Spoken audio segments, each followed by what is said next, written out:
Buenas tardes, nosotros somos el equipo 4 y a continuación presentaremos nuestro análisis a la situación problema derrame de petróleo en el río Mezcalapa, que en junio de 2022, producto de la extracción ilegal de petróleo, ocurrió un derrame.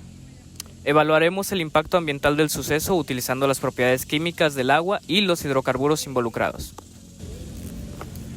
Los hidrocarburos son compuestos formados por una estructura de hidrógeno y carbono que conforman la base de todos los compuestos orgánicos. El CH4 o metano es un compuesto no polar donde se encuentran enlaces covalentes con una estructura tetraédrica.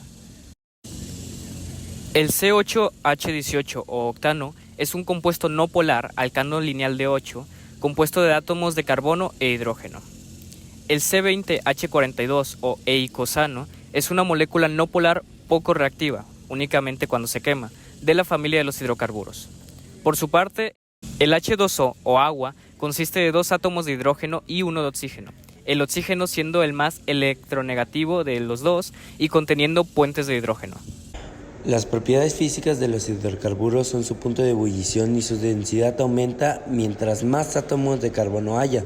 Estos son combustibles y son contaminantes al no ser biodegradables. CH4.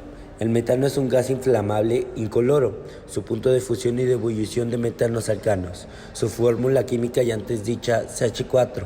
Cada uno de los átomos de hidrógeno se une al carbono por medio de un enlace covalente. Es un no polar que se presenta en una forma de gas a temperaturas y presiones ordinarias. C8H18. El octano es un líquido incoloro y transparente. Se utiliza como disolvente, como agente de soplado y en la fabricación de otras sustancias químicas. Es un hidrocarburo alcano lineal de 8 átomos de carbono con una fórmula ya antes dicha de C8H18 y este contiene varios isómeros. C20H42. El eicosano es una molécula incolora, no polar, casi no reactiva excepto cuando se quema. Es menos densa e insoluble en agua. Su fórmula química ya antes dicha C20H42. Esta puede ser utilizada para almacenar energía térmica. Tiene 366 isómeros. Para entender este problema en toda su complejidad, hay que analizar las interacciones intermoleculares de todas las sustancias químicas involucradas. Al saber que todos los hidrocarburos son no polares debido a su baja diferencia de electronegatividad, y al saber que los iguales se disuelven entre sí, se puede saber que las sustancias del petróleo se van a poder disolver entre sí. Pero el agua, al ser polar, y los hidrocarburos no son polares, no se van a poder disolver por esta interacción.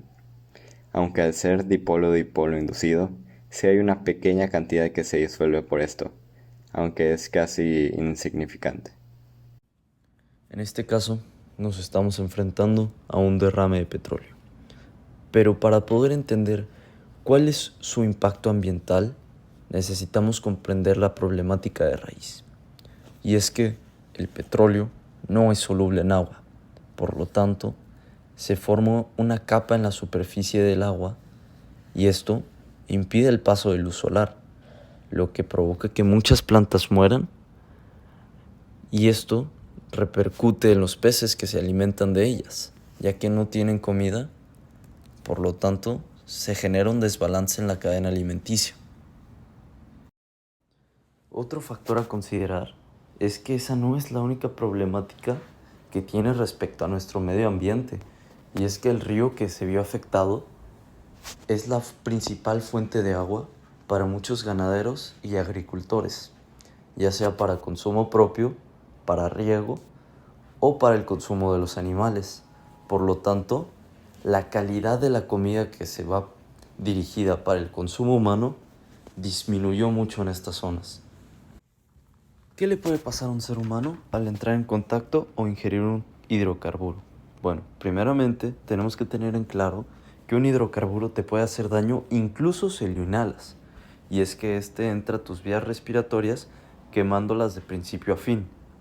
Ahora, ¿qué pasaría si tú lo ingieres? Bueno, este puede alterar tu frecuencia cardíaca, asfixia e incluso puede generarte problemas neurológicos. Por lo tanto, es importante la atención rápida al haber ingerido un hidrocarburo. Algunas de las características que tiene que tener el agua para que sea potable son que sea incolora, que sea inodora, que sea insípida, que carezca de elementos en suspensión, libre de contaminantes, y no debe tener microorganismos patógenos. La Constitución Política de los Estados Unidos Mexicanos, en el artículo 4, párrafo 6, reconoce el derecho humano al agua. Toda persona tiene derecho al acceso, disposición y saneamiento de agua para consumo personal y doméstico en forma suficiente, salubre, aceptable y asequible. Por lo tanto, debido a lo que está pasando en el río San Juan, México, y más concretamente el estado de Nuevo León, no está cumpliendo con este artículo, ya que el agua sigue teniendo restos de los daños. Y haciendo un análisis, no se le ha respetado el derecho de consumo al consumidor, ya que el agua sigue estando contaminada. A pesar de no ser visible el daño, sigue estando contaminada y sigue cayendo el agua dañada en un desagüe. Por lo tanto, se sigue contaminando más y más agua. Y es por eso que necesitamos llegar a una solución. Lo primero que se tiene que hacer es dejar de ignorar este problema y que el gobierno tome acciones lo más antes posible para reducir los daños.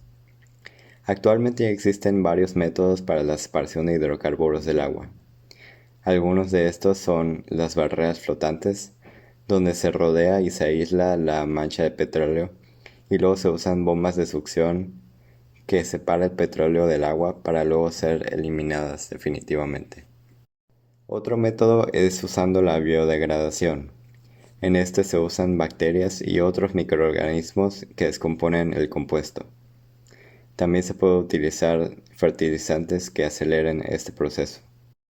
Para finalizar, queremos recalcar la importancia que es tener agua potable y limpia en toda la sociedad.